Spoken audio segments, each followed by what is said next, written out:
Welcome back दोस्तों। इस video में हम बात करेंगे कि इजी खाता ऐप कैसे इस्तेमाल कर सकते हैं। ये एक ऐसी ऐप है जिस पे आप खाता नोट कर सकते हैं। आप अगर कोई दुकानदार हैं या आप कोई भी ऐसा कारोबार करते हैं जिस पे आप खाता नोट करना होता है कस्टमर्स का, तो इस ऐप में आप ये सारे तफसीलात नोट करके रख सकते हैं। सही है। तो अगर आपने पहले से इस ऐप को इंस्टॉल नहीं किया है तो डिस्क्रिप्शन में मैं इस ऐप की लिंक ऐड कर दूंगा, वहाँ से जाके आप ये ऐप इंस्टॉल कर सकते हैं। सही है ना। उसके बाद आप इस ऐप को ओपन करेंगे, फिर आप पहले अपना नंबर ऐड करेंगे और अपनी शॉप का नेम ऐड करेंगे। आप नंबर ऐड करेंगे, आपके नंबर पे एक कोड आएगा, वो ऑटोमेटिकली इंटर हो जाएगा। फिर आपने अपने शॉप का नेम इंटर करना है, तो इस ऐप में आपका अकाउंट बन जाएगा। सही है। अब इसके अलावा बाकी जो तफसीलात हैं इस ऐप के बारे में वो सब मैं आपको इस वीडियो में बताऊंगा। तो जब आप इस ऐप को ओपन करेंगे तो ये पेज आपके सामने आएगा। सही है ना। एक पेज है खाता, दूसरा ऑप्शन है कैश बुक और तीसरा अकाउंट का ऑप्शन यहाँ पे। अब आप खाता नोट कैसे कर सकते हैं उसके लिए देखें, ऐड कस्टमर का ऑप्शन आपको यहाँ पे लिखा हुआ नज़र आ रहा है। कोई भी कस्टमर नोट करने के लिए, सारे हिसाब किताब रखने के लिए आप यहाँ पे ऐड कस्टमर का जो ऑप्शन है इसके ऊपर प्रेस करेंगे। सही है। फिर अगर आप ये एक्सेस देते हैं अपने कॉन्टेक्ट्स को, आपने यहाँ से अलाउ कर देना है। आपके जो सारे कॉन्टेक्ट्स हैं वो आपको यहाँ पे नज़र आएंगे। जितने भी फ़ोन नंबर आपने सेव किए हैं अपने मोबाइल में उन सब की लिस्ट यहाँ पे नज़र आ जाएगी। सही, आपने यहाँ से अलाउ करना है। मैं फ़िलहाल यहाँ से डिनाई कर रहा हूँ। तो आपको नंबर नज़र आएंगे, उन नंबर से भी आप सिलेक्ट कर सकते हो, या फिर नया कस्टमर ऐड करने का जो ऑप्शन है यहाँ पे, इस पे भी आप प्रेस करके कस्टमर नेम यहाँ पे ऐड कर सकते हो। सही है। आप अपने फ़ोन कॉन्टेक्ट से कोई बंदा सेलेक्ट करें या फिर आप ऐड कस्टमर यहाँ से कर सकते हैं। तो अब देखें, कस्टमर का नेम यहाँ पे लिखा हुआ नज़र आ रहा है, तो आप यहाँ पे नेम लिखेंगे। उसके बाद कस्टमर का जो फ़ोन नंबर है वो आप यहाँ पे ऐड करेंगे।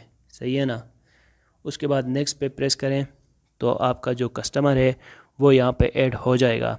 अब आपको ये पेज नज़र आएगा। अहमद नेम से मैंने यहाँ पे ये कस्टमर नेम ऐड किया है।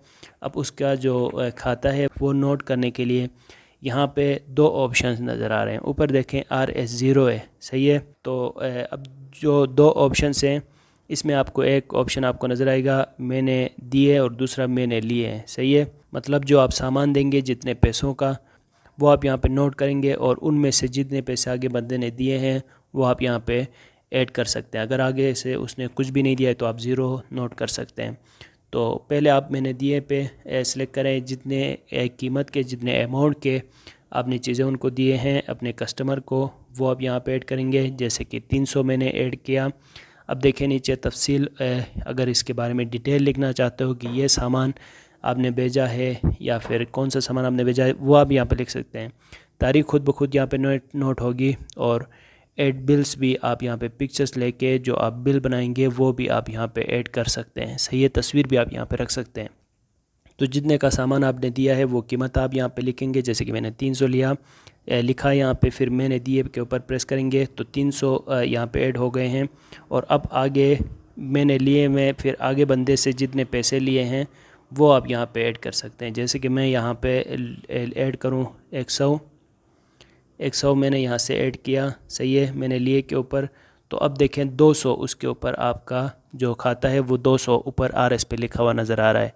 इस तारीख को 29 सितंबर को इतने बजे जो आपके पास कस्टमर आएगा उसको आपने 300 के सामान भेजे हैं, जिनमें से 100 पैसे उसने दिए हैं, 200 बाकी रह गए। ये सारी डिटेल्स यहाँ पे आ गए हैं। सही है। अब ये आप SMS में भी सेंड कर सकते हैं, व्हाट्सएप में भी कर सकते हैं।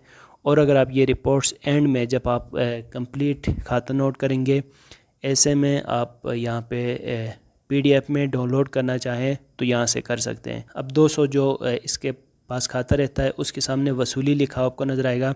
इसमें फिर आप ये नोट कर सकते हैं कि आपको अगले हफ्ते पैसे देगा, अगले महीने देगा, या फिर आप तारीख कोई रखना चाहते हैं तो वो तारीख भी यहाँ पे नोट कर सकते हैं, या कोई तारीख नोट ना करना चाहें तो वो आपकी मर्ज़ी है। सही है। अब अगले महीने मैंने यहाँ सेलेक्ट किया, सेव किया, 29 अक्टूबर को ये पैसे मुझे देगा, ये यहाँ पे लिखा हुआ है। तो इसी तरह कस्टमर ऐड करना है। जितने पैसे, जितना सामान आप बेचेंगे वो आप यहाँ पे ऐड करेंगे। आगे से पैसे जितने उस बंदे ने दिए हैं वो भी नोट कर सकते हैं। रिपोर्ट भी आप निकलवा सकते हैं। व्हाट्सएप में भी ये डिटेल सेंड कर सकते हैं, मैसेज में भी सेंड कर सकते हैं। डेट भी यहाँ पे सेट हो जाएगी। तो ये तरीका है जिस पे आप कस्टमर्स ऐड कर सकते हैं। जितने भी कस्टमर्स आप ऐड करेंगे उनकी लिस्ट आपको यहाँ पे नज़र आएगी। अगर आपकी लिस्ट बहुत बढ़ जाती है तो सर्च कस्टमर का ऑप्शन है, यहाँ से जाके आप कस्टमर्स को सर्च कर सकते हैं। कस्टमर्स पे जितने खाता है वो यहाँ पे आर आगे लिखा हुआ नज़र आएगा, सही है। फिर अगली बार दोबारा अगर इसमें आप कोई खाता इसका ऐड करना चाहते हैं तो फिर इसके ऊपर प्रेस करेंगे, फिर मैंने दी और मैंने लिए का जो ऑप्शन है इस पे जाके जो नए तफसीलात हैं ये खाते के वो यहाँ पे ऐड करेंगे तो वो फिर इसमें ऐड हो जाएगा। इस तरह आप कस्टमर्स बना सकते हैं और उसको जो आपका खाता होगा वो आप यहाँ पे नोट कर सकते हैं। तो ये पहला पेज है जिस पे आप खाता नोट कर सकते हैं। दूसरा ऑप्शन है कैश बुक।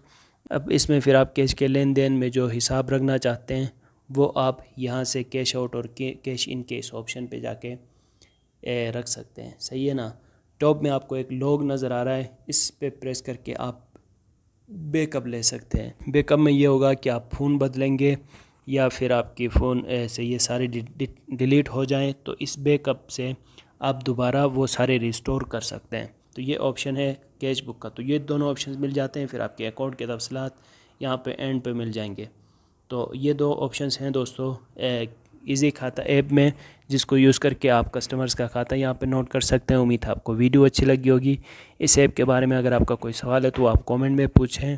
मिलते हैं नेक्स्ट वीडियो के साथ। अल्लाह हाफिज़।